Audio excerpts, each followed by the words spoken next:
الحمد لله وكفى وسلام على عباده الذين اصطفى أما بعد فأعوذ بالله من الشيطان الرجيم بسم الله الرحمن الرحيم ولتكن منكم أمة يدعون إلى الخير يأمرون بالمعروف وينهون عن المنكر أولئك هم المفلحون.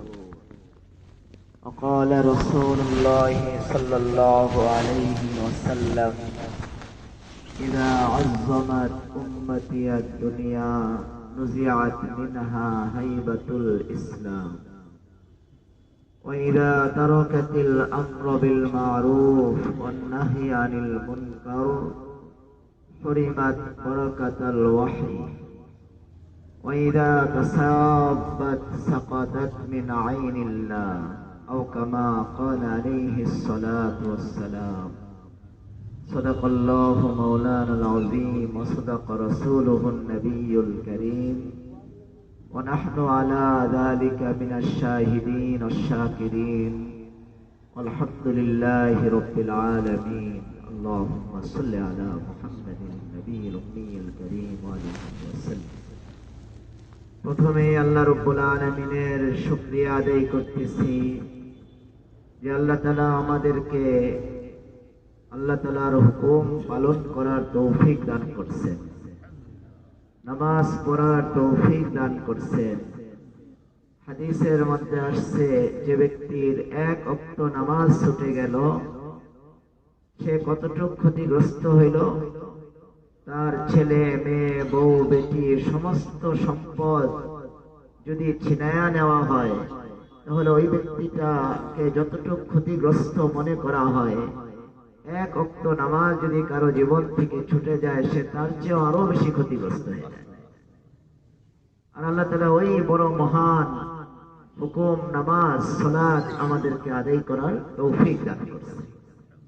রাসূল আকরাম সাল্লাল্লাহু আলাইহি ওয়াসাল্লাম বলেন, কোন ব্যক্তি যখন উত্তম ভাবে ওযু করে মসজিদে গমন করে, মসজিদে যায়, নামাজ পড়তে আসে, উত্তম ভাবে খুশু খুজুর সাথে নামাজ পড়ে, তাহলে আগের নামাজ থেকে এই নামাজ পর্যন্ত যে অসংখ্য সগীরা গুনাহ তার হয়ে গেছে, এই নামাজের বরকতে, ওযুর বরকতে, মসজিদে আসার বরকতে ওই অসংখ্য সগীরা গুনাহগুলিকে আল্লাহ মাফ করে দেন। হাদিসের মধ্যে আসছে আল্লাহ রাসূল বলেন, যখন কোন বান্দা উত্তম ভাবে ওযু করে, উত্তম ভাবে যখন সুন্নত তরিকায় ওযু করতে থাকে, তার চোখ, তার জবান, তার হাত দিয়ে যে গুনাহগুলি হয়ে গেছে ওই ওযুর বরকতে আল্লাহ তাআলা চোখের, হাতের, জবানের গুনাহগুলিকে ধুয়ে সাফ করে দেন।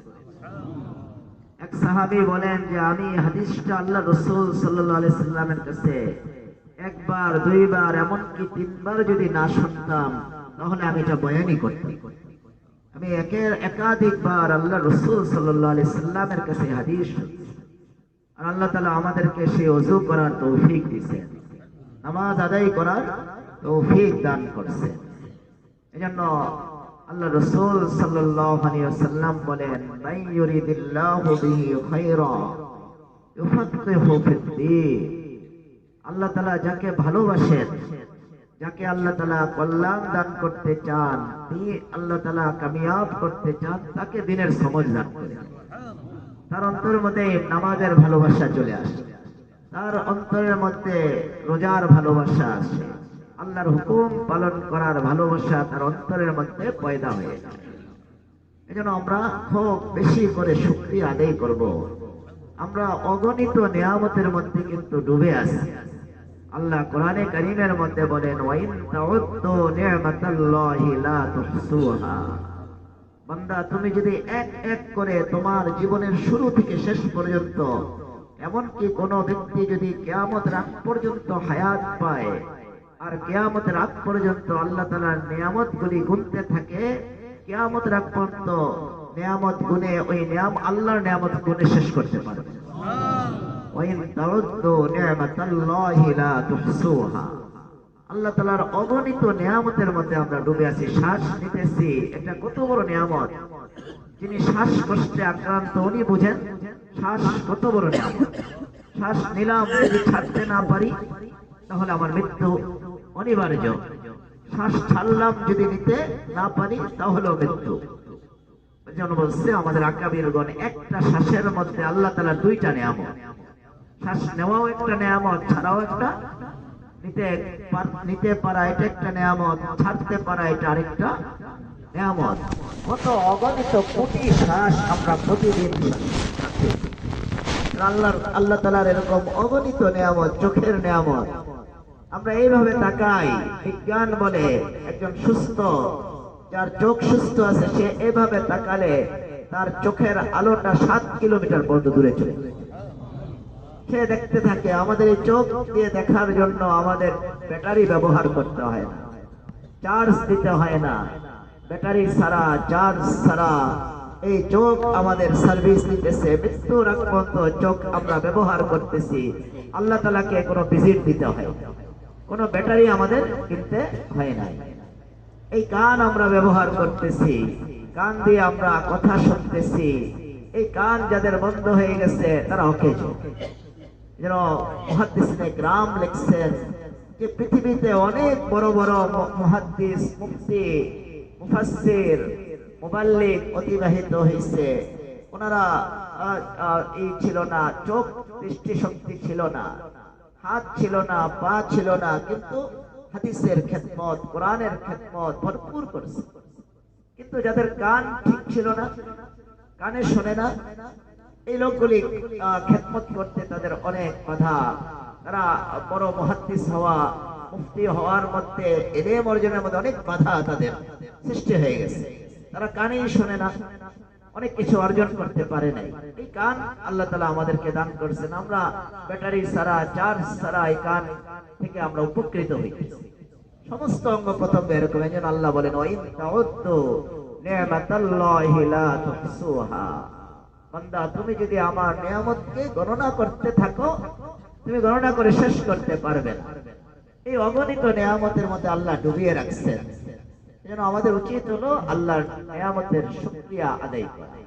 যখন আমরা নিয়ামতের শুকরিয়া আদায় করব, আল্লাহ ওয়াদা করেছেন, লাইন শাকারতুম লা আযীদান্নাকুম।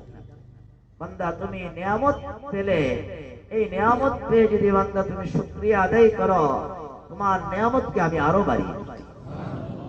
আমি দেখছি অনেক সময় মাদ্রাসায় ছাত্রদের ভর্তি করার জন্য আমরা বসি, বছরের শুরুতে ফরম অনেক সময় দেখি কম আসছে, একটা ছেলে ঢুকছে ফরম নিয়ে, একটা ছেলে ঢুকছে। আমাদের টার্গেট 1500 ছাত্র, আর ঢুকছে কয়জন? মন ভেঙে যাওয়ার কথা। একজন আসলো, ঢুকছে। 1500 ভর্তি করব, আসছে মাত্র একজন। এই একজনকে দেখে মন খারাপ না করে, এটা আমি আমার কারগুজারি শোনাই, আলহামদুলিল্লাহ। এই ছেলেটা বসতে না বসতে দেখছি আল্লাহ তাআলা 10 জন ঢুকাই, 10 জন ফরম নিয়ে চলে আসছে। আল্লাহ বলেন, লাইন শাকারতুম লা আযীদান্নাকুম। বান্দা, আমার নিয়ামত পেয়ে তুমি যদি শুকরিয়া আদায় করো, আমি তোমার নিয়ামতকে আরো বাড়িয়ে দেব। ওয়ালাইন কাফারতুম ইন্না আযাবি লাশাদীদ।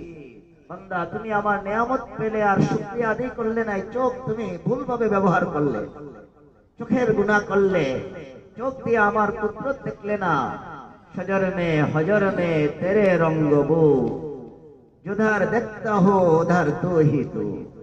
যে আল্লাহ গাছের দিকে তাকাইলো, আমি আল্লাহ আপনাকেই দেখি। আল্লাহ পাথরের দিকে তাকাইলো, আপনাকে, আপনার শক্তি দেখি। শজর মে হজর মে তেরে রঙ্গ বো, যুধার দেখতা হো উধার তু হি তু। আল্লাহ যেখানে তাকায় এখানে শুধু আপনার শক্তি, আপনার কুদরত। আমরা এই চোখের কদর যদি না করি, চোখের নিয়ামতের শুকরিয়া আমরা যদি আদায় না করি, জবানের এই নিয়ামত, কানের নিয়ামত, এগুলির শুকরিয়া যদি ঠিক মতো আদায় না করি, আল্লাহ বলেন, ওয়ালাইন কাফারতুম ইন্না আযাবি লাশাদীদ। বান্দা, তুমি যদি নিয়ামতের শুকরিয়া আদায় না করো, জেনে রাখো আমার আযাব অনেক কঠিন। হঠাৎ আমি তোমাকে পাকড়াও করে ফেলব। তুমি যদি আমার নিয়ামত না দেখে, তুমি মখলুকের, আমার কুদরত না দেখে মখলুকের কুদরত দেখো, তুমি যদি মখলুকের কুদরত তালাশ করো, মখলুকের কুদরত শক্তির পিছনে তুমি চলতে থাকো, আমি কিছুদিন তোমাকে ঢিল দিব, কিন্তু হঠাৎ আমি ধরে ফেলবো, আরেক ছোট মখলুক দিয়ে তোমাকে ধ্বংস করি। এজন্য আমাদের উচিত হলো আল্লাহর দিকে আমাদের রুজু হওয়া। আমরা এখন আল্লাহর দিকে রুজু হই না। এই যে দাওয়াত ইলাল্লাহর মেহনত আমরা করি, মার্কাজে এখানে আসছি, আমাদের বড় বড় মার্কাজগুলি আল্লাহ তাআলা আরো আবাদ করে দেন।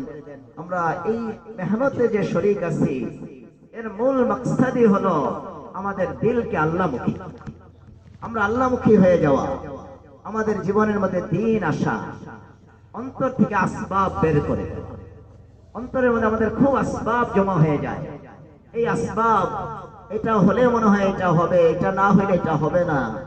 এই যে এই অবস্থাটা বের করা, এটাই দাওয়াত ও তাবলীগের সবচেয়ে বড় মাকসাদ, আসবাবকে বের করা।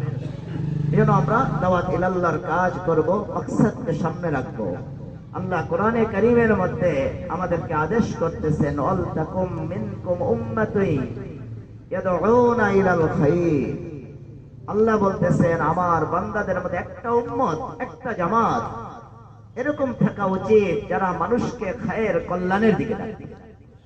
এই আয়াতের থেকে উলামায়ে কেরাম লেখেন, একটা জামাত দলবদ্ধভাবে, জামাত প্রত্যেক এলাকায়, সমাজের মধ্যে, দেশের মধ্যে একটা জামাত দলবদ্ধভাবে দাওয়াত ও তাবলীগের কাজ করা ফরজে কিফায়া। সবাই যদি দাওয়াত ও তাবলীগের কাজ ছেড়ে দেয় তাহলে সবাই গুনাহগার। আর একটা জামাতও যদি করতে থাকে, আলহামদুলিল্লাহ, আশা করি ফরজে কিফায়া আদায় হবে। আর ব্যক্তিগতভাবে, ইনফিরাদিভাবে, ব্যক্তিগতভাবে দাওয়াত ও তাবলীগের কাজ করা, সৎ কাজের আদেশ, অসৎ কাজে নিষেধ করা, এটা ফরজে আইন। আপনার সামনে একটা গুনাহ হইতেছে, আপনার জন্য ফরজ হলো যদি শক্তি থাকে আপনি সেটাকে হাত দ্বারা বাধা দেন, জবান দ্বারা বাধা দেন, আর না হলে অন্তর দিয়ে ফিকির করেন, চিন্তা করেন এটা কিভাবে বন্ধ করা। আপনার সামনে আপনি নামাজে আসতেছেন, আপনার সামনে আপনার ছেলে, আপনি ছেলেকে দাওয়াত দিয়ে আসেন যে নামাজে আসেন। এজন্য আমাদের দাওয়াত ইলাল্লাহর কাজ করতে হবে। এটা আমাদের উপরে একটা আদেশ আল্লাহ তাআলার পক্ষ থেকে, ওয়াল তাকুম মিনকুম উম্মাতুন ইয়াদউনা ইলাল খায়র ইয়া'মুরুনা বিল মারুফ ওয়া ইয়ানহাউনা আনিল মুনকার। যে সৎ কাজের আদেশ করবে, অসৎ কাজের নিষেধ করবে, এমন একটা জামাত তোমাদের মধ্যে হইতে হবে, আল্লাহ বলতেছেন। আর আল্লাহ বলতেছেন, উলাইকা হুমুল মুফলিহুন। যারা সৎ কাজের আদেশ করবে, অসৎ কাজের নিষেধ করবে, দাওয়াত ইলাল্লাহর কাজ করবে, আল্লাহ বলেন তারা হলো কামিয়াব, তারা হলো সফল কাম। এজন্য আমরা সফলতার জন্য, চির সফলতা, সর্বোচ্চ সফলতা পাওয়ার উদ্দেশ্যে আমরা দাওয়াত ইলাল্লাহর কাজ করব, কোনো অন্য উদ্দেশ্যে না। আল্লাহ কোরআনে কারীমের অন্য আয়াতে বলেন, ওমান আহসানু কাওলাম মিম্মান দাআ ইলাল্লাহ ওয়া আমিলা সালিহান ওয়া ক্বালা ইন্নানি মিনাল মুসলিমিন। আল্লাহ কোরআনের এই আয়াতের মধ্যে দায়ীদেরকে তিনটা বড় উসুল বয়ান করেছেন। আমরা যারা দাওয়াত ইলাল্লাহর কাজ করি, চিল্লা দেই, 3 চিল্লা দিচ্ছি, 1 চিল্লা দিয়েছি, 3 দিন লাগিয়েছি, প্রত্যেক মুসলমানই দায়ী।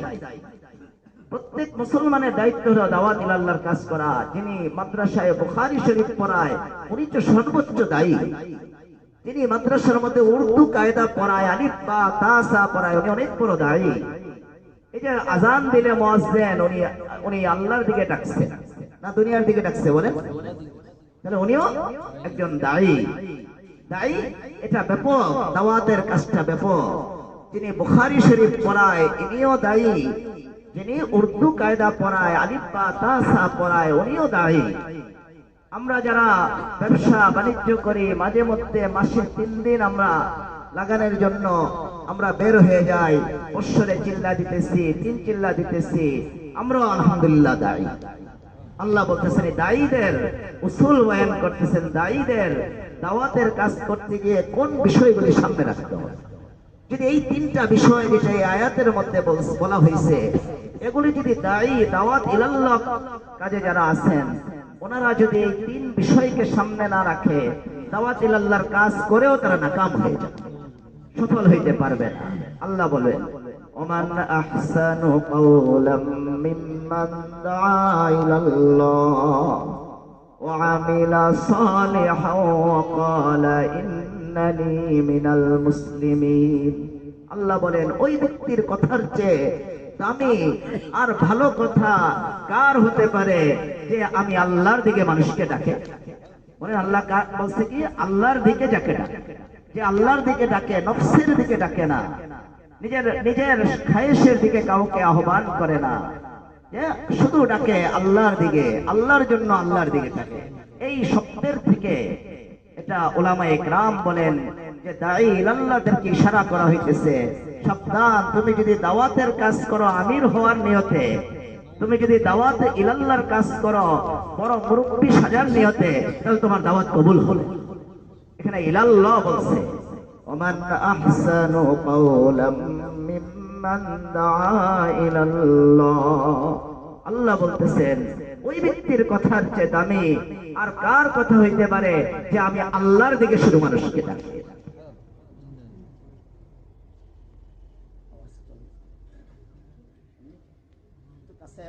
আমরা আগে বসি, যাদের ফাঁকা জায়গা আছে পারলে একটু আগে বসি। এজন্য আমাদের প্রথম কাজ হলো দাওয়াত ইলাল্লাহর কাজ করতে গিয়ে আমাদের প্রথম যে উসুলটা সামনে রাখতে হবে সেটা হলো আমাদের দাওয়াতটা হইতে হবে ইলাল্লাহ, শুধু আল্লাহর দিকে। ইলা নফস হইতে পারবে। যদি আপনি নফসের খায়েশের দিকে দাওয়াত দেন যে আমি আমির হইলে আসি, আমির না হইলে আমি দাওয়াতে না, চিল্লে আমি 3 দিনে যাইতে রাজি আছি, যদি আমাকে আমির বানাও, আর না হলে আমি 3 দিনে যাব না, তাহলে এটা দাওয়াত ইলাল্লাহ হইল না, এটা দাওয়াত ইলান নফস। মানে আমাদের দাওয়াত ওই সময় ফলপ্রসূ হবে, আল্লাহ তাআলার কাছে মকবুল হবে যখন এই দাওয়াতটা হবে শুধু আল্লাহর জন্য, যদি ইখলাসের সাথে হয়। আল্লাহ কোরআনে কারীমের মধ্যে আমাদেরকে আদেশ করেছেন ওমা উমিরু ইল্লা লিয়াবুদুল্লাহা মুখলিসিনা লাহুদ্দীন, যে আল্লাহ তোমাদেরকে আদেশ করেন, আল্লাহ বলতেছেন আমি তোমাদেরকে শুধু আদেশ এটাই করি যে তোমরা ইবাদত করবে শুধু আল্লাহর জন্য ইখলাসের সাথে, কোনো অন্য নিয়তে না। আমরা যদি অন্য নিয়তে কোনো আমল, এটা দাওয়াতের আমল হোক, নামাজ হোক, আর জিকির হোক, বা আমরা কান্নাকাটি করতেছি, যেটাই করি এটা যদি মখলুককে দেখানোর জন্য বা মনের চাহিদা পুরা করার জন্য করি, তাহলে এটা তো শিরকে খফি হয়ে যাবে, রিয়া হয়ে যাবে। এজন্য আমরা দাঈ ইলাল্লাহ যারা হইতেছি, আমাদের প্রত্যেক মুসলমানেরই দায়িত্ব সেটা হলো আমাদের অন্তরকে ইসলাহ করা, অন্তরের মধ্যে ইখলাস পয়দা করা। হাদিসের মধ্যে আসছে কোন ব্যক্তি যদি ইখলাসের সাথে একটা খুরমা, ইখলাসের দাম কত, একটা খুরমা দান করে, একটা খেজুর দান করে, বুখারী শরীফের বর্ণনা।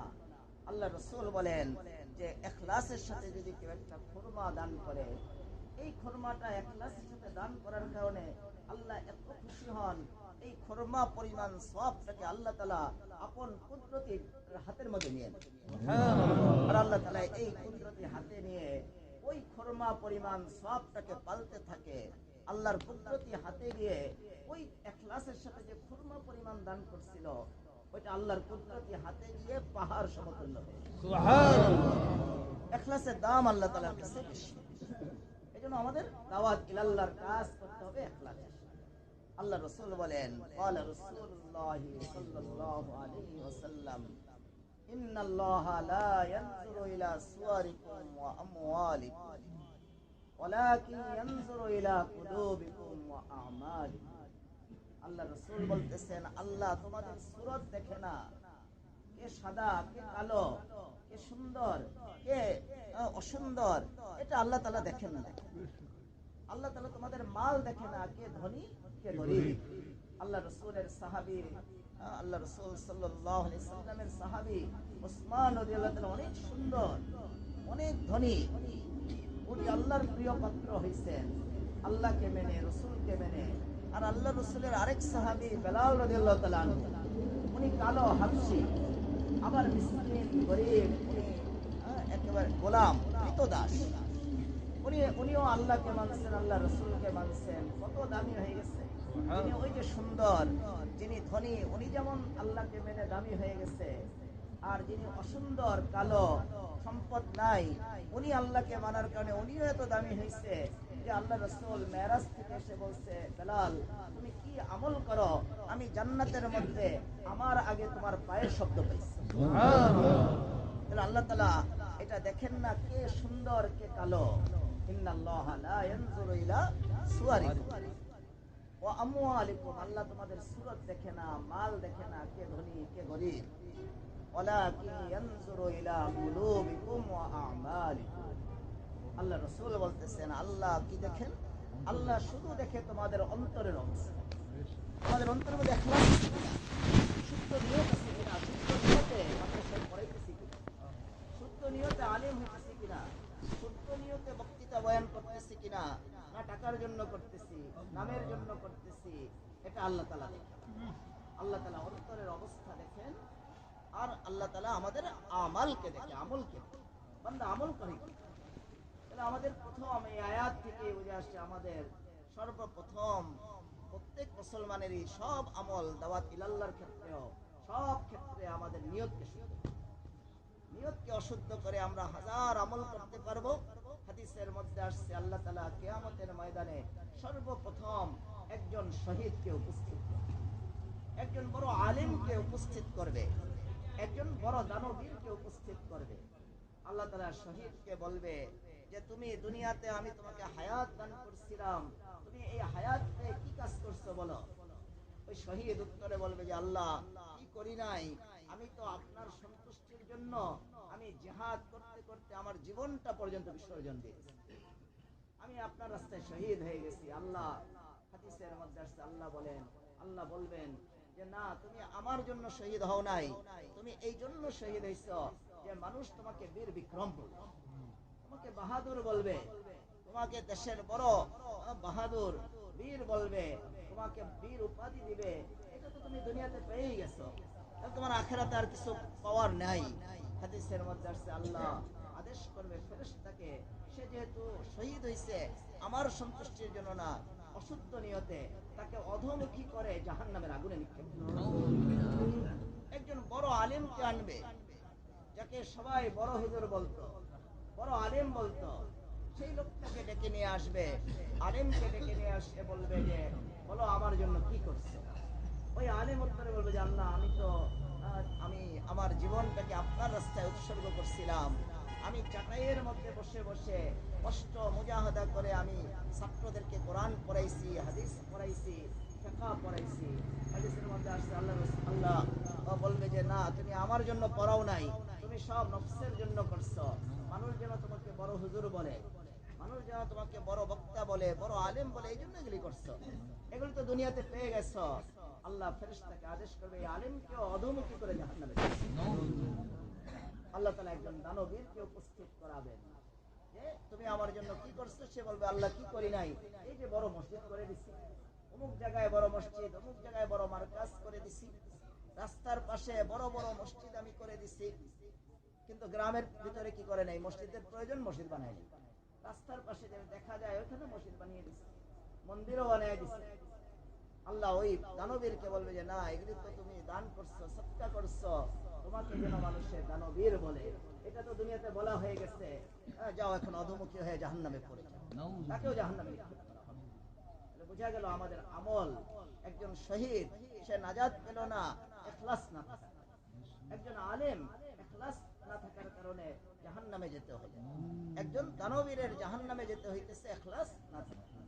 তাহলে এটা আমাদের সব মুসলমানের একটা বড় আমল হলো অন্তরের মধ্যে ইখলাস পয়দা। প্রত্যেক কাজের আগে আমরা নিয়তটাকে যাচাই করি, নিয়ত সুন্দর করে আমরা সব কাজ করব, নামাজ পড়ি, রোজা রাখি, হজ করি, তাবলীগে যাই, মারকাজে আসি, সব কিছুর আগে নিয়তটাকে যাচাই করি। এটা হলো এই আয়াতের মধ্যে আমাদেরকে প্রথম দাঈ ইলাল্লাহ যারা তাবলীগের কাজ করবে তাদেরকে আল্লাহ তাআলা ইশারাতান এই কথাটা বলছেন, ওমান আহসানু কাওলাম মিম্মান দাআ ইলাল্লাহ, যে ওই দায়ীর কথাটাই উত্তম, দায়ীর কথা উত্তম, উত্তম কথা দায়ীর কথাটা উত্তম আল্লাহর কাছে হবে যখন ইলাল্লাহ হবে তার দাওয়াত ইখলাসের সাথে। ওয়া আমিলা সালিহা, আল্লাহ তাআলা এই আয়াতের মধ্যে দ্বিতীয় জায়গায় এসে বলতেছেন যেটা দায়ীদের একটা বড় আমল হতে হবে, ওয়া আমিলা সালিহা, ইখলাস থাকতে হবে, ওয়া আমিলা সালিহা, দায়ীর মধ্যে আমলে সালেহ থাকে। দাওয়াত ইলাল্লাহর মিম্বরে বসে আমি অনেক বড় বড় বক্তৃতা দিলাম, 6 নাম্বার সব বয়ান করলাম, কিন্তু আমার জীবনের মধ্যে আমল আনলাম না। আমি আমল করলাম না সুন্দর। আমার মসজিদের মধ্যে একরকম আমল, বাজারে গেলে আমার আমল আরেক ধরনের। আমি মসজিদের মধ্যে অনেক ইকরামুল মুসলিমিনের কথা বলতেছি, আর আমি বাড়িতে গিয়ে আমার স্ত্রীকে জুলুম করতেছি। এরকম ভাবে সাথীদের সাথে খারাপ আচরণ, সাথীদের হক নষ্ট করতেছি। তাহলে আমার এই আমল, আমি দায়ী হইছি কিন্তু আমল আমার সালেহ হয়। আল্লাহ বলতেছেন যে দায়ী হবে তার আমল সালেহ, ও আমিলা সালেহা, তার আমল সালেহ হইতে হবে, নেক হইতে হবে। উলামা ইকরাম লেখেন, দাঈ ইলাল্লাহ যখন দাওয়াত ইলাল্লাহর কাজ করতেছে, সাথে সাথে যদি তার আমল সালেহ হয়, নেক আমলকারী হয়, আল্লাহ তাআলা তার দাওয়াতের মধ্যে বিশাল শক্তি দান করে দেন। সুবহানাল্লাহ। তার জবানের মধ্যে আল্লাহ তাআলা শক্তি দান করে দেন। সবচেয়ে বড় দায়ী, সারা পৃথিবীতে এর চেয়ে বড় দায়ী আসেও না, আসবেও না। সবচেয়ে বড় আমলি দায়ী রাসূল আকরাম সাল্লাল্লাহু আলাইহি ওয়াসাল্লাম। ওনার চেয়ে বড় আমলি কোন ব্যক্তি আসবে না। এর চেয়ে বড় আল্লাহর মকবুল বান্দা কেউ নেই, ছিল না, ভবিষ্যতেও আসবে না। রাসূল সাল্লাল্লাহু আলাইহি ওয়াসাল্লামের আমল ছিল সবচেয়ে ভালো, সবচেয়ে বড় দায়ী, সবচেয়ে বেশি আমলকারী। আল্লাহ রাসূলের আমলের প্রভাব, দাওয়াতের প্রভাব কত ছিল। হযরত তুফাইল বিন আমর রাদিয়াল্লাহু তাআলা আনহু, উনি দাউস কবিলা থেকে আসছে, যে আল্লাহর ঘর তওয়াফ করে। আল্লাহর ঘর তওয়াফ তো কাফেররাও করত, মূর্তি পূজকরা করত। মোবাইল, আল্লাহর ঘরের তওয়াফ, এটা মূর্তি পূজকরাও করত, অগ্নি পূজকরাও করত। তারা ওই সময়ের একটা তওয়াফ ছিল তাদের, অনেকে উলঙ্গ হয়ে তওয়াফ করত। দাওয়াত ইলাল্লাহ বন্ধ ছিল, নবীদের মেহনত বন্ধ হয়েছিল, আল্লাহর ঘরের মধ্যে মূর্তি ঢুকে গেছিল শত শত। আল্লাহর ঘরকে পুরুষ মহিলা উলঙ্গ অবস্থায় তারা তওয়াফ করত। বেদিনী কোন পর্যায়ে গিয়ে পৌঁছে গেছে। হযরত তুফাইল বিন আমর আদ-দাউসি রাদিয়াল্লাহু তাআলা আনহু, উনি দাউস কবিলা থেকে, অনেক দূরে থেকে, আরবের এক কবিলা, দূর থেকে আসছে মক্কার মধ্যে তওয়াফ করার জন্য। আবু জাহেল দৌড়ে গেছে, আবু লাহাব দৌড়ে গেছে, আরো কাফেররা দৌড়ে গেছে। এত বড় নেতা আসছে আরবের আরেক গোত্রের, আরেক এলাকার, দৌড়ে গেছে, গিয়া বলছে, তুমি অনেকদিন পরে আসছো আল্লাহর ঘর তওয়াফ করতে, ভালো কথা, আমরা তোমাকে মেহমানি করব, তুমি আমাদের মেহমান, আমরা মেজবান, তুমি যতদিন থাকো। কিন্তু একটা বিষয়, মক্কার মধ্যে একজন জাদুঘর বের হয়েছে। মক্কার মধ্যে একজন জাদুঘর বের হয়েছে। এই জাদুঘরের খপ্পরে পড়লে কিন্তু বিপদ হবে। তুমি যদি এই জাদুঘরের কথা শুনো, এই জাদুঘর এত সুন্দর কথা বলতে জানে, এত সুন্দর সুন্দর মন্ত্র জানে, যে জাদুঘর কথা বললে ওই কথা যারা শুনে তারা তাদের আগের দিন ছেড়ে দিয়ে তারা বেদিন হয়ে যায়।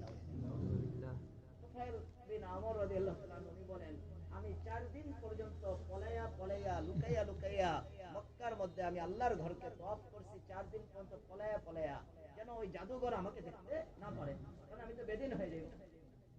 4 দিন পরে আলহামাহা ফুজুরহা ওয়া তাকওয়া, আল্লাহ মানুষের অন্তরের মধ্যে তাকওয়া ইলহাম। আল্লাহ হেদায়েত যখন কাউকে দিতে চায়, তার অন্তরের মধ্যে ভালো ভালো বিষয় উদয় করে। হযরত তুফাইল বিন আমর বলতেছেন, আমি এত বড় একজন নেতা, আমার জ্ঞানের কোনো অভাব নেই। আমি একটা জায়গা, একটা থানা, একটা জেলার মতো একটা জায়গাকে আমি পরিচালনা করি, আমার কত জ্ঞান। একজনে জাদু করেই কি আমাকে বেদিন বানায় দিতে পারে? কত জাদুগরিত আছে, তারা তো আমাদেরকে আমাদের ধর্ম থেকে অন্য ধর্মে নিতে পারে নাই, আমাদেরকে অন্য কিছু বানায় ফেলতে পারে নাই। তাহলে আমি এই জাদুঘরের সাথে কেন দেখা করব? একটু জাদুঘরটাকে দেখি, জাদুঘরটার চেহারা কেমন, জাদুঘর কেমন লম্বা, কেমন সুন্দর, একটু দেখি। এই নিয়ত করে উনি একজনকে জিজ্ঞাসা করছে যে একজন জাদুঘর নাউজুবিল্লাহ বের হইছে, মুহাম্মাদুর রাসূলুল্লাহ, উনি কোথায়? একটু দাঁড়াও, একটু পরেই দেখবা এখানে আসবে, মক্কার ঘরে ঢুকবে, ঢুকে উনি ওনার ইবাদত করে। উনি দাঁড়িয়ে রইছে। তুফাইল বিন আমর রাদিয়াল্লাহু তাআলা নিজের বর্ণনা, যে আমি দাঁড়িয়েছিলাম, যে দেখি একটু কেমন উনি। হঠাৎ বলতেছেন যে আমি দেখতেছি একজন লোক খুব বিনয়ের সাথে, ওনার হাঁটা, ওনার চলা, ওনার চাহনি দেখে আমি আশ্চর্য হয়ে গেছি, যে আমি তো অনেক জাদুঘর দেখছি, আমি অনেক কবি দেখছি, আরবের অনেক ভদ্র সমাজের লোক দেখছি, কিন্তু এরকম ভদ্রভাবে হাঁটতে তো পৃথিবীর কোনো ব্যক্তিকে দেখছি।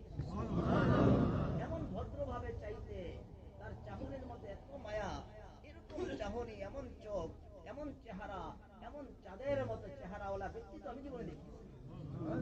ঠিক আছে, আমি দেখি দূরের থেকে উনি দাঁড়িয়ে আছে, দেখতেছেন কি করে রাসূল আকরাম সাল্লাল্লাহু আলাইহি ওয়াসাল্লাম উনি মক্কার ঘরের মধ্যে ঢুকে এক কোণার মধ্যে দাঁড়ায়া আল্লাহু আকবার করে দাঁড়িয়ে গেছেন। 2 রাকাত নামাজের নিয়ত করে উনি দাঁড়িয়ে গেছেন। হযরত তুফাইল বিন আমর রাদিয়াল্লাহু আনহু দেখেন দাঈ, রাসূল আকরাম সাল্লাল্লাহু আলাইহি ওয়াসাল্লাম দাঈ, আমলে সালেহ, ওনার চেয়ে বড় আমলে সালেহ তো আর কেউ করে এরকম কোন বান্দা দুনিয়াতে আসবেই না।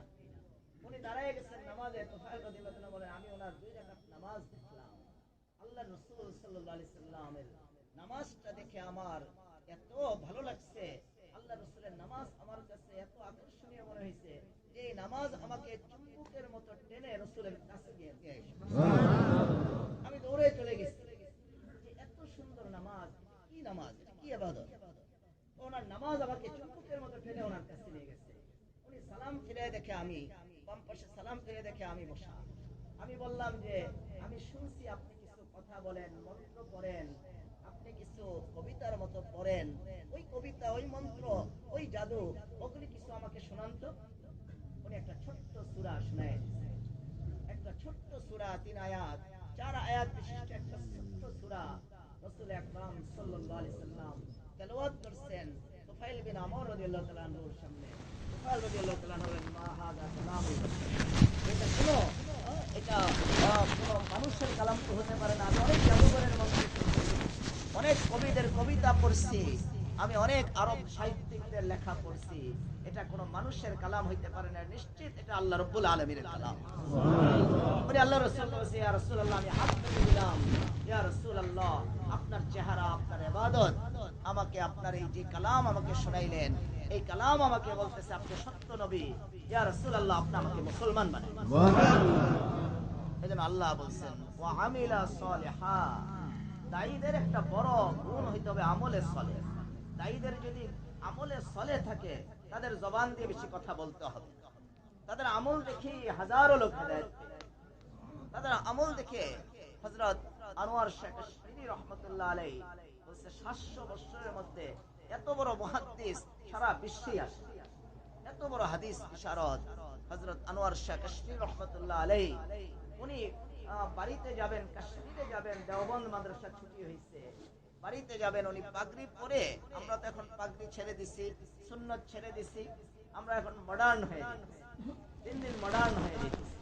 আমি দেখছি আমার ছোট কাল থেকে যখনই আমি মার্কাজে গেছি, তবলিগে গেছি, এখানেও এসেও দেখছি মার্কাজের মুরব্বীরা ওনারা তো সুন্দর সুন্নতি লেবাস।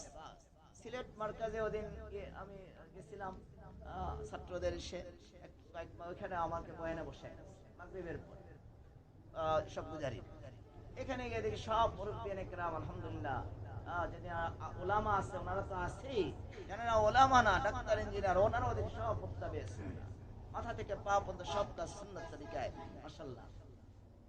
আমাদের দাওয়াত ইলাল্লাহ এটা শক্তিশালী হবে, আমাদের এই জবানের কথাগুলি ওজনই হবে ওই সময় যখন আমাদের দাওয়াতের পাশাপাশি আমল ভালো। কাশ্মীরি রহমতুল্লাহ আলাইহি, উনি দেওবন্দ থেকে যাইতেছে, বাড়িতে যাবেন, রেল স্টেশনে গিয়ে উঠছেন, ওনার জীবনী গ্রন্থে লিখছেন, নকশে দাওয়ামের মধ্যে লিখছেন, উনি রেল স্টেশনে যেই গিয়ে দাঁড়াইছেন, রেলের কিছু কর্মকর্তা হিন্দু, এই হিন্দু কতগুলি লোক, তারা দৌড়ে আইসা ওনার সাথে মুসাফা বলছে, হুজুর হিন্দুস্তানে তো কিছু হিন্দু আছে শিখ, তারা হিন্দু, তারাও পাগড়ি পরে, তারাও দেখবেন জুব্বার মতো পরে, তারাও কিন্তু দাড়ি রাখে, মুসলমান একেবারে বড় হুজুর দেখা যায়, এদেরকে বড় হুজুর দেখা যায়, এদেরকে মুসলমান না হিন্দু বোঝা যায় না। তো ওনাকে দেখা দৌড়ে কতগুলি হিন্দু আসছে, মুসাফা করে বলছে, হুজুর আপনি কোন ধর্মের? তখন আনোয়ার শাহ কাশমিরি রহমতুল্লাহ বলছেন যে আমি মুসলিম, আমাকে আল্লাহ তাআলা মুসলমান হিসেবে দুনিয়াতে পাঠিয়েছে, আলহামদুলিল্লাহ। এটা উনি বলছেন। এটা বলার পরে ওই হিন্দুগুলি, একাধিক হিন্দু, তারা আনোয়ার শাহ কাশমিরি রহমতুল্লাহ আলাইহিকে বলে, হুজুর আমরা চাইতেছি আপনার হাতে ইসলাম গ্রহণ। আনোয়ার শাহ কাশমিরি আশ্চর্য হয়ে গেছে, আমি দাওয়াত দেই নাই, কিছুই বলি নাই, তারা ইসলাম কবুল করবে? উনি কালিমা পড়ায় দিচ্ছেন, মুসলমান হয়ে গেছে। পাশের লোকেরা জিজ্ঞাসা করছে যে এই লোকটা মাত্র আসছে, কোনো কিছু বলেই নাই, কি দেখে তোমরা মুসলমান হয়ে গেলে? ওনারা উত্তরে বলছে যে আমরা কিছু দেখি না, আমরা ওনার চেহারা দেখে মুসলমান। যে এই চেহারার লোক কোনোদিন বাতিল হইতে পারে, ওনার চেহারা দেখে আমরা বুঝছি এই লোকটা অনেক বড় আমলি ব্যক্তি হবেন এবং এই চেহারার ব্যক্তি কোন ভুল মাযহাবকে অনুসরণ করতে পারে। আনোয়ার শাহ কাশমী রহমাতুল্লাহ আলাইহিকে দেখে দাওয়াত দেওয়ার আগেই মুসলমান হয়ে গেছে। এই যে ওয়ামিলা সালেহা, কেন ওনার মধ্যে কি ছিল? আমল ছিল। ওনার মধ্যে আমল ছিল। ওনার জীবনী গ্রন্থে লিখছেন যে একদিন উনি ভুলে ওনার ঘরের মধ্যে আওয়াজ না দিয়া, আমরা আওয়াজ সালাম দিয়া আওয়াজ দিয়ে ঢুকতে হয় না, তো ওনার স্ত্রীর কাছে কারি তৈয়ব সাহেব রহমাতুল্লাহ আলাইহি দেওবন্দের মুহতামিম সাহেবের আম্মা গেছেন কথা বলতে, আম্মা গেছেন কথা বলতে।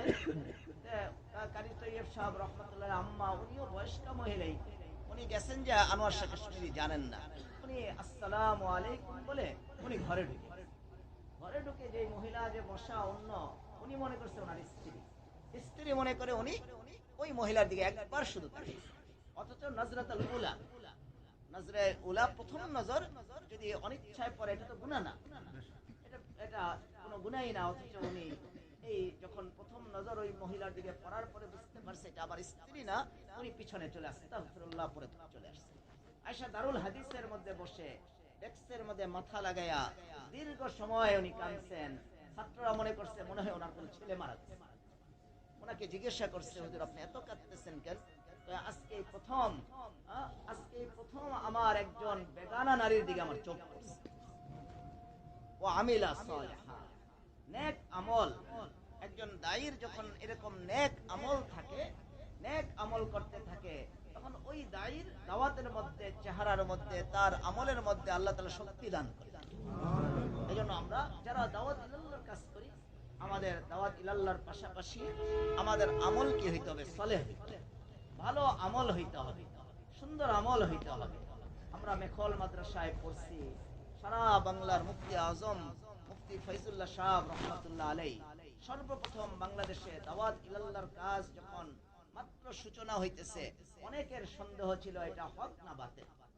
আরো না হয় ৮০-৯০ বছর আগের কথা। মুফতি ফয়জুল্লাহ সাহেব রহমাতুল্লাহ মেখল মাদ্রাসার প্রতিষ্ঠাতা, উনি সর্বপ্রথম ওনার কলমে এই দাওয়াত ও তাবলীগের পক্ষে ফতোয়া লিখে উনি ইরশাদ করেছেন যে এই কাজটা সর্বোচ্চ হক। মুফতি আজম ফয়জুল্লাহ সাহেব রহমাতুল্লাহ আল্লাহর খাস বান্দা ছিলেন, নেক সিফাতের বান্দা ছিলেন।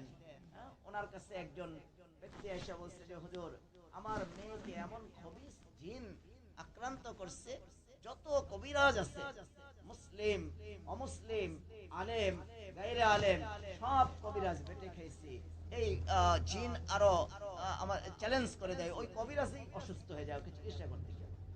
হুজুর কি করতে পারি কিছু বুঝতেছি না, হুজুর আপনি একটু আমার মেয়েটাকে একটু ঝাড়ফুঁক করে দেন। হুজুর বলছে তোমার মেয়েকে আমি কিভাবে ঝাড়ফুঁক করব? তোমার মেয়ে হলো মেয়ে, আমি হলাম ছেলে, আমি কিভাবে তার সামনে যাব? আজকাল তো ঝাড়ফুঁক চলে, ছেলেরা মেয়েদেরকে ঝাড়ফুঁক করে ফেলায়। মুফতি সাহেব হুজুর বলে আমার পক্ষে সম্ভব না। গার্জিয়ান বলছে হুজুর কোনো অসুবিধা নাই, আমরা পর্দা করে দেব, আপনি একটু উপস্থিত হন। সবাই খুব জোর জার করার পরে হুজুরে কি করবে, এলাকার চট্টগ্রামের লোক হুজুরে গেছেন, যাওয়ার পরে পর্দা করে দিচ্ছে। হুজুর শুধু সালাম দিয়ে ঘরে ঢুকছেন, ঢোকার সাথে সাথে জিন কান্না শুরু করেছে। মুফতি আজম সাহেব হুজুর গিয়ে হামদ ও সালাত পড়ছেন, আলহামদুলিল্লাহ ওয়া কাফা ওয়া সালামুন আলা ইবাদিহিল্লাযিনা ইসতাফা। পরে আম্মা বাদু ফাকালা রাসূলুল্লাহ সাল্লাল্লাহু আলাইহি ওয়াসাল্লাম ইযাউল মুসলিম হারাম। এই হাদিসটা পড়ছেন, আমাদের উস্তাদগণ বয়ান করছেন যে এই হাদিসটা শুধু পড়ছেন যে হে জিন তুমি শুনে রাখো, মুসলমানকে কষ্ট দেওয়া হারাম। তুমি যদি এই মেয়েকে যদি তুমি কষ্ট দেওয়া না ছাড়ো, আমি কিয়ামতের দিন আল্লাহর রাসূলের কাছে বলবো যে ইয়া রাসূলুল্লাহ আপনার একটা দুর্বল নারী, একটা উম্মতি, আপনার একটা দুর্বল মেয়ে উম্মত, তাকে এই জিন কষ্ট দিছে, আমি আল্লাহর রাসূলের কাছে নালিশ করি। এটা বলার পরে জিন কান্না শুরু করছে, হুজুর নালিশ করা লাগবে না, কিছুই করা না, আমি তো হিন্দু, আমি তো হুজুর মুসলমান না। পৃথিবীর কোন সারা পৃথিবীর সব কবিরাজ মিলে যদি চেষ্টা করে আমাকে তাড়াইতে পারবে না, কিন্তু হুজুর আপনি যখন সালাম দিয়ে এই ঘরে প্রবেশ করছেন তখনই আমার শরীরের মধ্যে আগুন ধরে গেছে। তখনই আমি বুঝতে পারছি আমার এখানে আর থাকার কোনো সুযোগ নাই। হুজুর আমি তো চলে যাইতেছি, হুজুর আপনার যে শক্তি আমি দেখছি এটা তো কোনো আপনার শক্তি না, এটা তো আমলের শক্তি, এটা আপনার ইসলামের শক্তি। এই জন্য হুজুর আমি আগে আপনার হাতে মুসলমান হই। হযরতের কাছে ওই হিন্দু ওই জিন মুসলমান হয়ে মেয়েকে ছেড়ে চলে গেছে, ওদিন থেকে মেয়ে সুস্থ হয়ে গেছে আলহামদুলিল্লাহ। ও আমিলা সালেহা, এজন্য বলছে দাইর আমলে সলে, দাইর যদি সলে আমল হয়, নেক আমল হয়, তার জবানের মধ্যে শক্তি চলে আসে, তার জবানের মধ্যে। এটা আমাদের দূরের দিকে তো বললাম, কাছেরটা বললে আপনারা রাগও করতে পারেন, আবার খুশিও হইতে পারেন। আমাদের বর্তমান মুরব্বী দাওয়াত ও তাবলীগের হযরত মাওলানা জুবায়ের হোসেন সাহেব দামাত বারাকাতুহু আলী, আল্লাহ ওনার হায়াতকে লম্বা করে দিন। আমিন। কিছুদিন আগে আপনাদের এখানে এসে হুজুরে দোয়া করে গেছেন না, বয়ান করে গেছেন না, আমরা খবর রাখছি। আমি বারবার বলছি আমাদের ওই মাদ্রাসায় যেন হুজুরকে অবশ্যই নেওয়া হয়, হুজুরের কদম যেন ফলায়, ওখানে যেন হুজুর কদম ফলায় দোয়া করে যায়। আশা করি ইনশাআল্লাহ হুজুরের দোয়াকে আল্লাহ ফিরাই দিবে না, আমাদের মাদ্রাসা আল্লাহ কবুল করে। হুজুরে আমার এক ছাত্রর বাড়ির দিকে গেছেন খুলনাতে, খুলনাতে গেছেন আমার ছাত্র, ঘনিষ্ঠ ছাত্র, সে মাদ্রাসা করছে, সে নিজে আমাকে কারগুজারি শুনাইলো, তার এক আত্মীয়র ছেলে খুব অসুস্থ, কোনোভাবেই ভালো হয় না, ওরা জানেও না কি রোগ, ডাক্তার কিছু ধরতে পারে না, কিছু হয় না।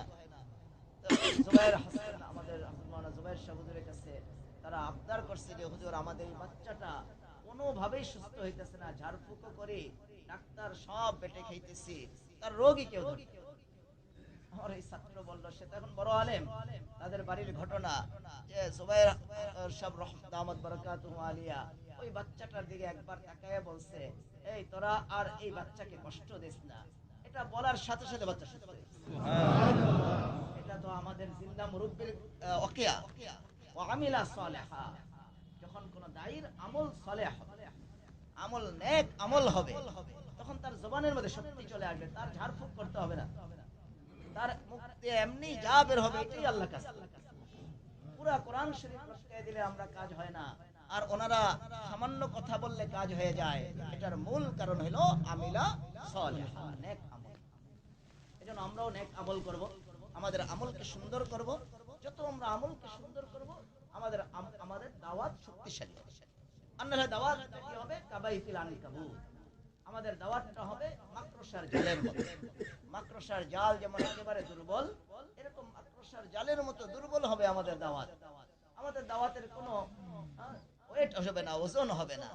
এই কয়েকদিন আগে যে আপনাদের জোর হয়েছিল, আমাদের টঙ্গীতে জোর হয়েছিল, এর জোরের থেকে আমার এক ছাত্র চট্টগ্রামে আমার কাছে পড়ছে, সে জোর থেকে আইসা, বাড়িও চট্টগ্রাম, সে জোর থেকে এসে আমার সাথে দেখা করে তারপরে চট্টগ্রামে যাবে আসছে, আমি মেহমানদারি করছি। ওই সময় সে একটা আজীব ঘটনা আমাকে শোনায় যে হুজুর আমি এই উত্তরবঙ্গের কথা বললো, জেলাটা আমার খেয়াল নেই, যে হুজুর আমি এখানে দাওয়াত, আমি চিল্লায় আসছিলাম, চিল্লায় গেছিলাম। সে তো অনেক আগে আলেম হয়ে গেছে, বড় দায়ী, মাদ্রাসা পরিচালনা করে, প্রতি বছরই চিল্লা দিতেছে আলহামদুলিল্লাহ, সাল লাগিয়েছে, ফারে ঘর পরেই আমরা বললো যে এবার চিল্লার মধ্যে এই ঘটনা ঘটছে একজন, এবার না আরো কয়েক বছর আগের ঘটনা সে শোনাইলো যে আমি যখন গেছি, যাওয়ার পর দেখি একটা ছেলে বাবরি চুলওয়ালা, দাড়িওয়ালা, আমি মনে করছি সে মুসলমান, এই জন্য তাকে মুসলমানের মতো কথা বলতেছিলাম। সে বলছে ভাই আমি মুসলমান না, আমি হিন্দু। তার বাবরি চুল দেখে আমি মনে করছি মুসলিম, তার দাড়িও আছে। তাকে জিজ্ঞাসা করলাম তুমি মুসলমান সম্পর্কে তুমি কি ধারণা রাখো? ওই হিন্দু ছেলেটা বলল যে আমি মুসলমান সম্পর্কে এটা ধারণা রাখি যে খারাপ মানেই হইল মুসলমান, ভালো খারাপ মানেই মুসলমান, মুসলমান মানেই খারাপ। এইটা হলো আমার একই না, এটা হলো আমার আকীদা, এটা হলো আমার ধারণা। তো আমি আশ্চর্য হয়ে গেলাম, এই ছেলেটা কি বলবো। আসলে তো সে মুসলমান দেখেই, সে প্রকৃত মুসলমান তো দেখে নাই, সে ওই এলাকার কিছু দুষ্ট নেশাখোর, জুয়াখোর, নাম আব্দুল্লাহ, আব্দুর রহমান, এদেরকে দেখছে। প্রকৃত মুসলমান ওলামাদেরকে দেখে নাই, তিন চিল্লার সাথীদেরকে দেখে নাই, মুবাল্লিগিনদেরকে দেখে নাই। সে আমারে বললো যে হুজুর আমি চুপ হয়ে গেলাম। আমি তাকে ওই চিল্লার মধ্যে তো 40 দিন, প্রথম 10 দিন আমি তাকে টার্গেট করে আমি মেহনত করলাম। তাকে আমি হেকায়েতে সাহাবা, আমাদের শাইখ জাকারিয়া রহমাতুল্লাহ আলাইহির লেখা হেকায়েতে সাহাবা, এই হেকায়েতে সাহাবার বাংলাটা আমাকে আমার ওই ছাত্র বললো যে হুজুর আমি এই হিন্দু ছেলেটারে অনেক বুঝাইয়া নাস্তা টাস্তা করাইয়া যে তুমি মুসলমানরা ঘৃণা করো, আমার লগে তুমি কয়েকদিন একটু সময় দাও, আধা ঘন্টা 15 মিনিট করে সময় দাও, তো এই 10 দিনে আমি এই হেকায়েতে সাহাবা এই ছেলেটাকে আমি 3বার শোনাইছি। 3বার আমি তার সাহাবীদের ঘটনাগুলি ওয়াকিয়াগুলি তারে পড়ে পড়ে শোনাইছি।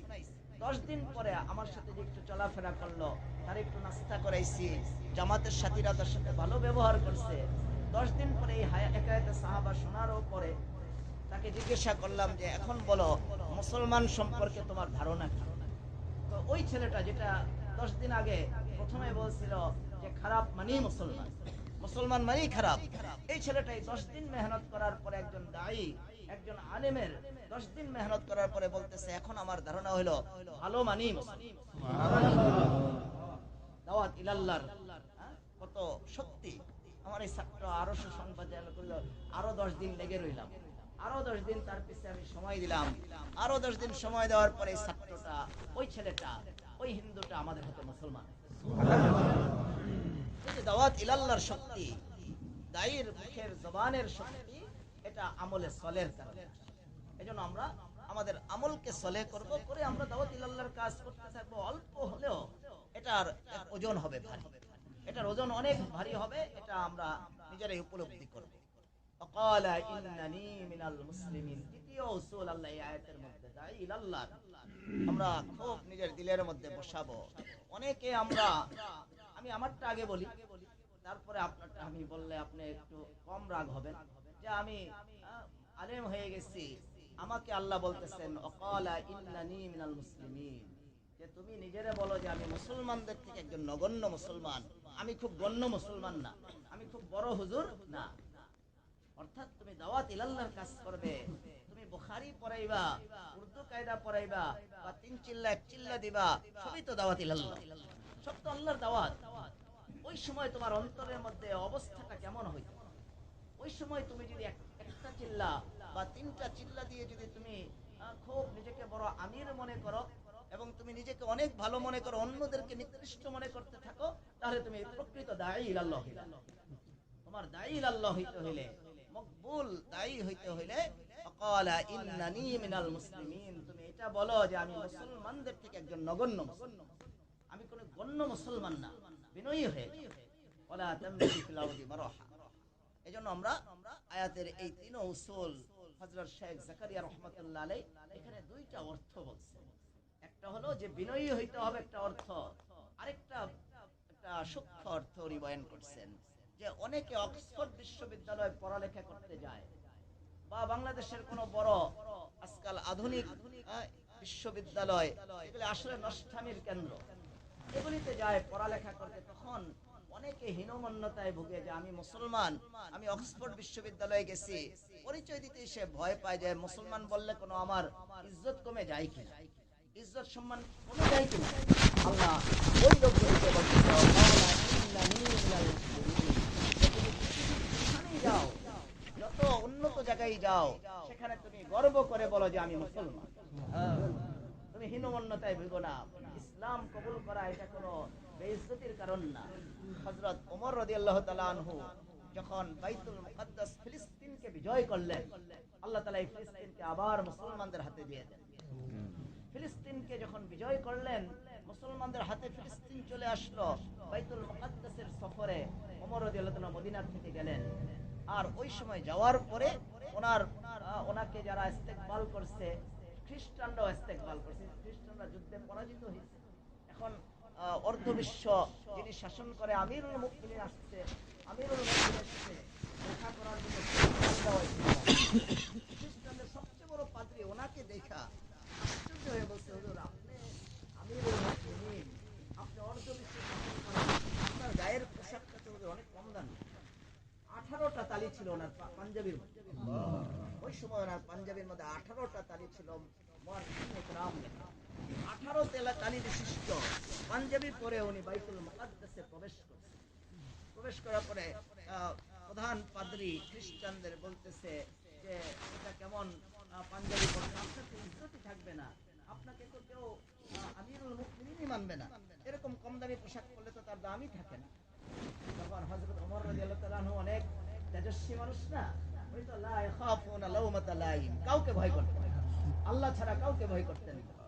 উনি তেজস্বী ভাবে অত্যন্ত রাগের সুরে ওই পাদ্রীকে ধমক দিয়ে বলছে, সাবধান, তুমি এই কথা বলবা না যে পাঞ্জাবি আমার তালি বিশিষ্ট, এই জন্য আমার দাম কমে যাবে।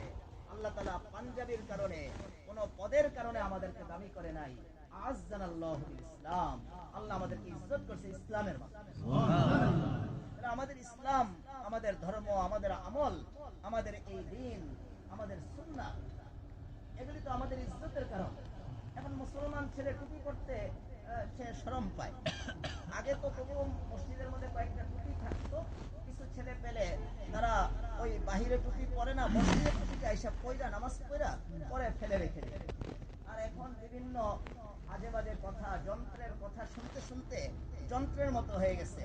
তারা মসজিদে যদি 100টা দামি টুপিও ফেলে রাখা হয়, তারা পরে টুপি, তারা পরে না, পাঞ্জাবি তারা পরে না, এমন চোষ ফুল প্যান্ট পরে যে পরা বসা যায় না। আজকে বললাম ছোট বাচ্চা, আমার মতো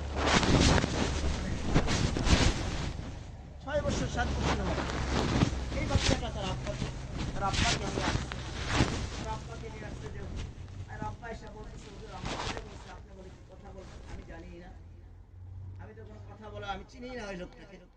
আমি তার মাথা থেকে পা পর্যন্ত দেখলাম লেবাস ভিন্ন রকম, এমন চাপা ফুল প্যান্ট পরছে, এর বসা সম্ভবই। আমাদের এই নিচা বিছানায় বসতে পারবে না। আর আমার এখানে কোনো চেয়ার টেবিলের ব্যবস্থাও নাই, চেয়ার টেবিল রাখি না। আমি বললাম আপনাকে কোথায় আমি বসতে দেবো, যে এই ফুল প্যান্ট আপনি পরছেন, বসতে তো পারবেন। আল্লাহ জানেন প্রস্রাব কিভাবে করে, আমি জানি না, উনি প্রস্রাব কিভাবে করে সেটা আল্লাহ জানেন। আমি না হুজুর বসতেছি, খুব কষ্ট করে চাপাইয়া বসছে, হুজুর কেলিগা ডাকছেন। আমি তো এটা বলার আগেই ওই ছেলে, ছোট্ট ছেলে, 6 বছর 7 বছর বয়স, একেবারে ছোট, এই ছেলেটা লাফ দিয়ে দাঁড়াইছে।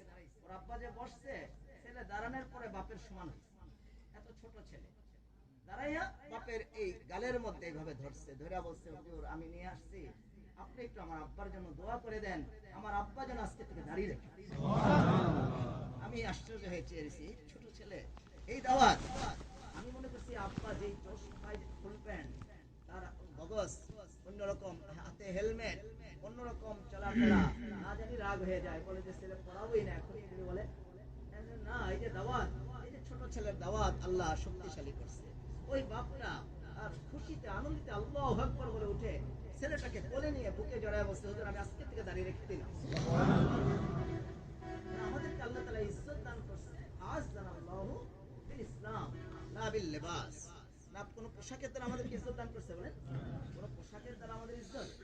আমাদের ইজ্জত হলো ইসলামের দ্বারা। আজিজে কে আলদর গাহসর বতা বহরদর কে শুদহি যে ইজ্জত না। হে আল্লাহর বান্দা, তুমি আল্লাহর দরবার ছেড়া, তুমি যেই দরবারে যাও, তুমি যদি আল্লাহর দরবার ছেড়ে দাও, তুমি কিন্তু বেইজ্জত। এজন্য আমাদের ইজ্জত, আমাদের সম্মান, এটা আল্লাহ রাখছে ইসলামের মধ্যে। এজন্য আমরা কোন জায়গার মধ্যে আমাদের সুন্নত, আমাদের এই পরিবেশ নিয়ে আমরা যেটা লজ্জাবোধ করবো না। আমরা যে এখন যাব, আচ্ছা দস্তরখান কেমনে চাই, দস্তরখানে কেমনে খাই, আপনি এটা ই করবেন, পরিবেশকে আপনার মুআফিক। হযরত সাহাবায়ে কেরাম, হযরত হুযায়ফা বিন ইয়ামান রাদিয়াল্লাহু তাআলা আনহু গেছে ইরানের মধ্যে, ওই সময়ের মধ্যে ইরানের সাথে যুদ্ধ করবে, ভাঙ্গা তলোয়ার নিয়ে যুদ্ধ করবে, ভাঙ্গা তলোয়ার দিয়ে ইরানের সাথে যুদ্ধ করবে। ইরানের বাদশা থেকে নিয়ে প্রজারা, সোলজাররা হাসি তামাশা, যে পাগলের দল আসছে, ভাঙ্গা তলোয়ার আর শরীরের মধ্যে শক্তি নাই, কোনো শক্তি নাই, চিকন, এরা বলে আমাদের সাথে যুদ্ধ করবে। সুপার পাওয়ার যারা, এখন আমেরিকা মনে করা হয়, তখন ইরানকে মনে করা হয়। এদের সাথে যুদ্ধ করতে গেছে অল্প কয়েকজন সাহাবী ভাঙ্গা তলোয়ার নিয়ে। ওনাদের বাদশা ডাকছে, আসতে দাও। আসার সময় গেটে যখন ঢুকবে, তখন দারওয়ান আটকাইছে যে তোমরা যে পোশাক দেখতেছি, গোল পোশাক, লম্বা পোশাক, আবার সফরের একটু ময়লা ময়লাও হয়ে গেছে, এই পোশাক তোমরা এটা এখানে রাখো, খুলে তোমাদেরকে ইরানের দামি পোশাক দিতেছি, এটা পয়রা বাদশার কাছে যাও, তাহলে তোমাদের কথাগুলি বাদশা শুনবে, দামও পাইবে। হযরত হুযায়ফা বিন ইয়ামান রাদিয়াল্লাহু তাআলা আনহু, উনি এক ধমক দিয়ে বলছে যে জানো এই পোশাকটা আমরা কার থেকে পাইছি? ইরানের পোশাক, ইরানের পোশাক না, আরো কোন পোশাক দিল, স্বর্ণের পোশাক দিল, আমরা রাসূল থেকে যে পোশাকটা পাইছি, আমরা এই পোশাক ছাড়তে পারবো। আজকে তো আমরা সামান্য এসে মিয়া দাড়ি ফালায় দেই, লন্ডন যাবো, হুজুর দাড়ি না ফালাইলে তো লন্ডন ছেড়ে দাও, লন্ডনের দাম বেশি না দাড়ির দাম বেশি বলেন? লন্ডনের কারণে দাড়ি ফেলে দিই। কত লন্ডন আল্লাহ তোমার পায়ের নিচে নিয়ে আসবে যদি তুমি আল্লাহকে সন্তুষ্ট করো। আমরা আল্লাহকে অসন্তুষ্ট করে আমরা চাই লন্ডনকে খুশি করতে। হযরত হুযায়ফা বিন ইয়ামান রাদিয়াল্লাহু তাআলা আনহু আরো সাহাবী যারা ছিলেন, ওনারা যখন বাদশার কাছে গিয়ে বসে, বাদশা খানা দিছে, একটু নাস্তা করাও। নাস্তা খেতে বসে বাদশা বসা, আর একটু খানা পড়ে গেছে। হুযায়ফা বিন ইয়ামান রাদিয়াল্লাহু তাআলা ওই খানাটা উঠাইয়া পরিষ্কার করে খাইতেছেন। একজন খোঁচা দিয়া বলছে যে আপনি বাদশার সামনে এই ছোট লোকের কাজ করতেছেন, আপনি এগুলি খানা উঠাইয়া খাইতেছেন, এটা কি কাজ? এরকম এক খোঁচা দিচ্ছে। হযরত হুযায়ফা রাদিয়াল্লাহু তাআলা আনহু, বাদশা তো বসা সামনে, বাদশার দিকে আঙ্গুল দিয়ে ইশারা করে বলছে, আহাদরুবু সুন্নাতা রাসূলিল্লাহি সাল্লাল্লাহু আলাইহি ওয়াসাল্লাম লিহাউলাইল হুমাকা, যে এই বেকুবদের খাতিরে আমি কি আমার রাসূলের সুন্নাত ছেড়ে দিব? আমরা তো ইসলাম ছেড়ে দিই। আর হুযায়ফা বিন ইয়ামান, আল্লাহ তাআলা কি কুদরত, এই অবস্থা দেখে বাদশার উঠছে না, সে পাগল নাকি আমারে বেকুব বলতেছে, ভাই এক টুকরা মাটি নিয়ে আয়। শেখুল ইসলাম আল্লামা তকি ইসমানী সাহেব বিশদ আকারে ওকিয়া লিখছেন, এক টুকরা মাটি নিয়ে আসো, এক টুকরা ইরানের মাটি নিয়ে আসো। মাটি নিয়ে আসার পরে এই যে ওই হুযায়ফা রাদিয়াল্লাহু তাআলা আনহু ইশারা করে দেখাইছে, তো ও আমারে বেকুব বলছে, আরে ভাঙ্গা তলোয়ার দিয়ে যুদ্ধ করতে আসছে ইরানে, ইরান বিজয় করে নেব, এই বেকুবদের মাথার মধ্যে ইরানের মাটি দিয়ে বেইজ্জত করে পাঠায় দাও। হযরত হুযায়ফা রাদিয়াল্লাহু তাআলা আনহুর মাথার মধ্যে যখন এই এক টুকরা মাটি উঠায় দিছে, হুযায়ফা রাদিয়াল্লাহু তাআলা বলছে আলহামদুলিল্লাহ, আলহামদুলিল্লাহ, বাদশা আমরা আসছিলাম ভাঙ্গা তলোয়ার দিয়া যুদ্ধ করে ইরানের মাটি বিজয় করব, এখন তো যুদ্ধ ছাড়াই ইরানের মাটি আমরা লয়ে গেলাম।